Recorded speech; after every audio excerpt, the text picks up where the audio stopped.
If I remind myself, you know what, it's not my responsibility what she feels, then I can really be honest in relationship and say that doesn't work for me, which, by the way, is a real conversation stopper, it can be really helpful, right? When you're in the midst of something and somebody doesn't want to take your no, which I think we all know, it can be really stressful. So just to be able to kind of pull away a little bit and say, you know what, that doesn't work for me. It's a softer way of saying no. You say a conversation stopper. Basically, they can't argue with that. Right. I mean, here we are. It's a very soft way, and they can't argue with it. And if they do, well, let's just try to even imagine a scenario, right? Okay. Like you say, I don't know, invite me to... Hey, Mel, why don't you come have a glass of wine at the house tonight?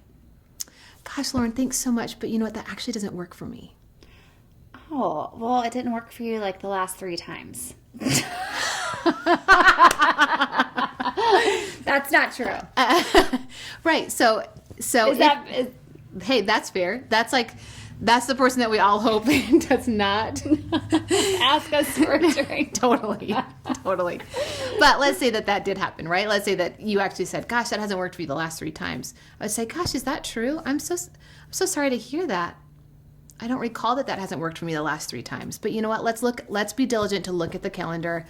I will commit to giving you a call by the end of the week, and let's put something down. Right? So what I've done there is I've bought some time. I've delayed.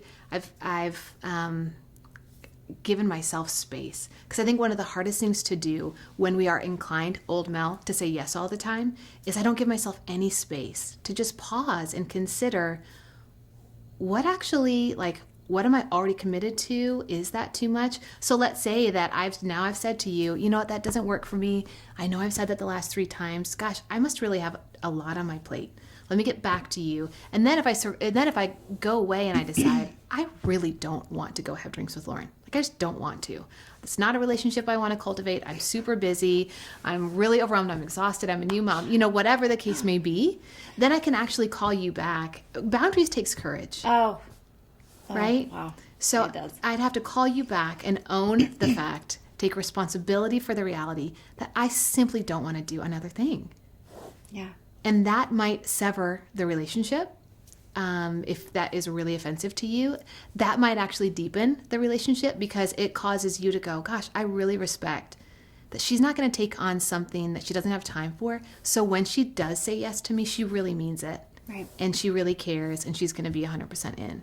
So much of what you said, there's so many good things in there. And I think one of the things that you said, it takes courage. Mm-hmm. And I think a lot of people are fearful. We've talked about this in other episodes. They don't know how to have a tough conversation. They don't know how to call up a friend or whomever and say, I just can't right now. I can't do it. And I will call you in 18 years. My children are grown. I'm just joking. That is obviously a joke. But it's not easy. Yeah. And why is it not easy? Well, nothing about courage is easy. We wouldn't call it courage, right? So I think we live in a culture where yes is more popular than no. And it's just always easier to do the more popular, mainstream, go with the flow, just to have that posture, right? There's a belief that everybody likes the person that just says yes, and they're easy, and they're, oh yeah, whatever, go with the flow. I mean, that's a really popular stance to have. And I think it's interesting because if you are the person saying yes all the time, everyone is affected by it. Mm-hmm. You are affected by it because you have resentment and you are frustrated and you are tired because you have said yes to all these people. Yeah. And then there is a chance that they will be disappointed because you aren't fulfilling your obligation, or you say yes and you don't follow through because you are so tired. And it's almost a domino effect. So it's kind of like if you could just, we say rip off the Band-Aid. If you could just find a kind, healthy way to explain that it just doesn't work for you, then that stops all of that. Right. It seems that the suffering would just kind of be cut off.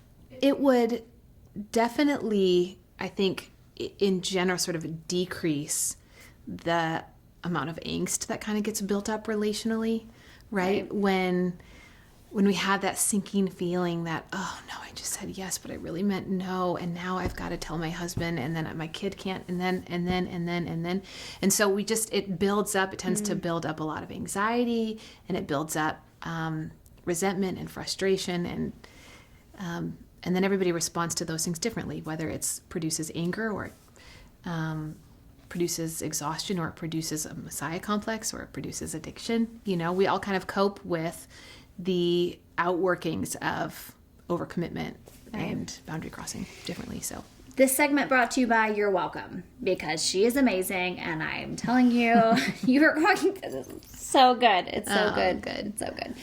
I think that there is just a angst. There's just a cloud of angst over a lot of relationships that doesn't necessarily have to be there.